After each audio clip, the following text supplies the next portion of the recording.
तमाम सारे सवालों को लेकर वर्तमान हालात पे चर्चा करने के लिए आज मेरे साथ मौजूद हैं। और चूंकि मौजूद इसलिए चूंकि मैं आज मुझे जिम्मेदारी दी है बिजनेस टुडे संपादक के रूप में, मेरे साथ हैं आमिर साबरी साहब। ये परिचय के मोहताज नहीं है, उर्दू से लेकर हिंदी तक का सफ़र 25 साल की पत्रकारिता, तमाम सारे सवालों को लेकर मैं आमिर साहब से एक जिम्मेदारी निभा रहा हूँ और दो टोक जनता के बीच में बात पहुँचेगी। आमिर साहब, बिजनेस टुडे में आपका बहुत बहुत स्वागत है। आपने उर्दू की भी पत्रकारिता की है और हिंदी की भी की। 25 साल की देश की राजनीति को देखी आपने। भी सुना प्रताप सिंह जी को भी देखा है, कवर किया है, चंद्रशेखर आजाद जी को भी कवर किया है, राजीव गांधी जी को भी कवर किया है। मगर सवाल होता है कि देश की जो वर्तमान स्थिति है, हमारी सीमाएं सुरक्षित नहीं है। क्या लगता है कि योगी सरकार को और मोदी सरकार को, उत्तर प्रदेश को मैं इसलिए जोड़ रहा हूँ क्योंकि बड़ा राज्य है, मोदी सरकार हमारे जो राज्य हैं बगल में, चाहे वो नेपाल हो, चीन हो, क्या लगता है कि विदेशी नीति पर सरकार का फेल हुई? देखिए अशोक सिंह जी, बहुत आपने अहम सवाल किया है और अहम ही नहीं बल्कि बहुत बड़ा सवाल है और देश की ज्वलंत मुद्दों से जुड़ा हुआ सवाल है। तो मैं इसमें ये कहना चाहूँगा कि यकीनन वीपी सिंह की सरकार रही हो, चाहे उसके बाद नरसिम्हा राव की सरकार रही हो, या उसके बाद चंद्रशेखर की रही हो, आई.के. गुजराल की सरकार रही हो, ये बहुत मुख्तसर वक्त के लिए सरकारें बनी थी। लेकिन बावजूद जो हालात देश के मौजूदा वक्त में देखे जा रहे हैं और आवाम महसूस कर रही है, देश की जनता महसूस कर रही है, वो कहीं ना कहीं अपने आप में अजीब सी एक फीलिंग महसूस कर रही है कि आखिर देश हमारा जाग कर रहा है। यकीनन देश हमारा अगर बहुत ज़्यादा ना सही तो ये मैं दावे से कह सकता हूँ कम से कम 30 से 35 साल देश हमारा पीछे चला गया। क्योंकि जो हालात देश के इस भारतीय जनता पार्टी की मोदी सरकार ने बना दिए हैं, वो यकीनन लोगों को बिल्कुल अंदर से एक अजीब सी कशमकश और बड़ा असमंजस महसूस कर रहे हैं कि आखिर हमारा भविष्य क्या होगा।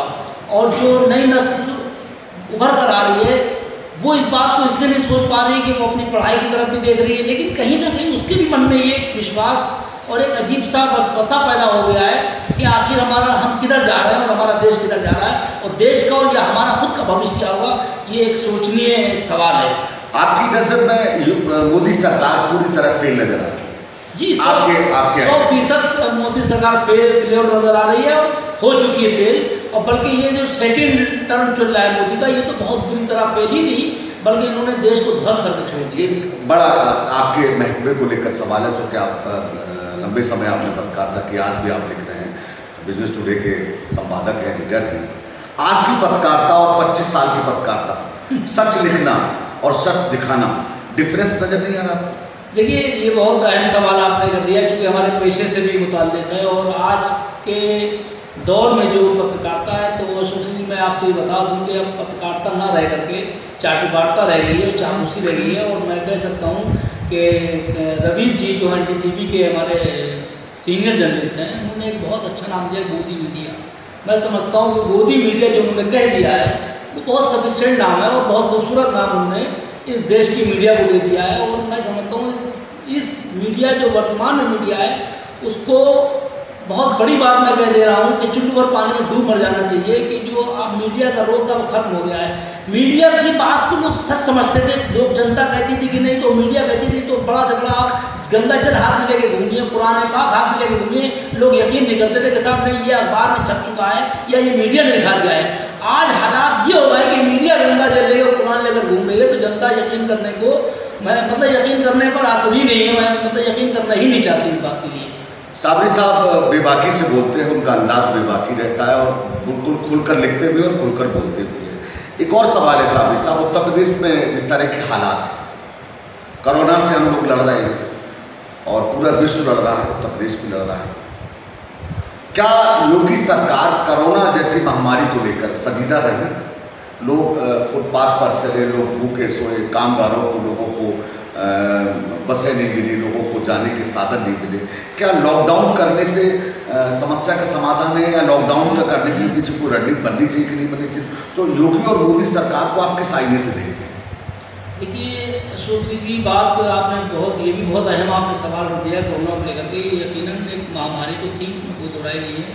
लेकिन कोरोना को लेकर के जो मोदी और योगी सरकार का रवैया रहा है वो अफसोसनाक ही नहीं, शर्मनाक भी है। इसलिए मैं जानता हूँ कि लाखों करोड़ रुपये इस देश के बिजनेसमैन ने और इस देश की संस्थाओं ने मोदी सरकार को भी दिया और योगी सरकार को दिया, लेकिन बावजूद इसके कि मैं समझता हूँ सरकार ने जनता के लिए कुछ नहीं किया। क्योंकि मैंने जो अपनी आँख से देखा, विशेष तौर पर उत्तर प्रदेश और लखनऊ के अंदर, कि जो निजी संस्थाएँ थीं, जो NGO थे, उन्होंने तो खाना बांटा भी, राशन भी बांटा, वो घरों घरों राशन पहुँचाने भी गए, उन्होंने लाइन लगाकर सड़कों के ऊपर अपनी ट्राली के माध्यम से खाना बांटा भी। लेकिन अफसोस कि इनका खाना योगी सरकार का या जो राशन बटा है वो सब के सब कागजों पे जरूर बटा है, धरातल पे कुछ नहीं हुआ।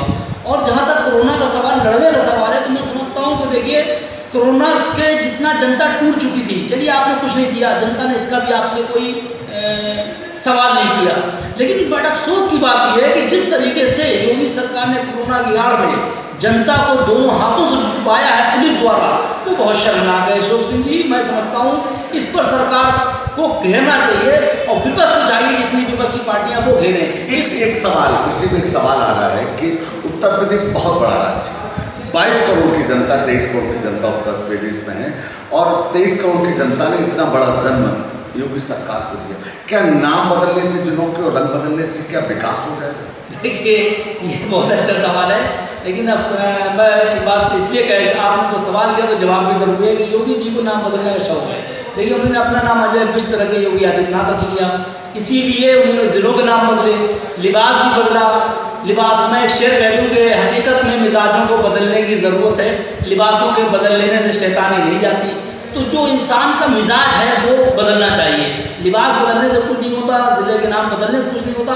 आप सोच बदलिए, आप जो सोच दे करके आए थे वही सोच आपने सरकार में रखी, ये गंदी बात है। आपको एक मौका जनता ने दिया था, आप प्यार बांटते, बहुत अच्छी बात होती कि आप हिंदू, मुस्लिम, क्रिश्चियन और सरदारों को साथ लेकर चलते, आपने और खाइयाँ गहरी कर दी, ये बहुत शर्मनाक बात है। अशोक सिंह जी, आज चूँकि आप जिस कम्युनिटी से आते हैं, मुस्लिम धर्म में से आते हैं, आज जिस तरीके से देश के हालात, चाहे उत्तर प्रदेश हो, राजपूत, आज जो एक विशेष वर्ग हो, अगर कोई अपराध में शामिल हो जाता है तो क्या वो पूरा कौम को लेकर उस सवाल उठा दिए जाते हैं, जैसे कोरोना में जमाती को लेकर जिस तरह के सवाल उठे देश में।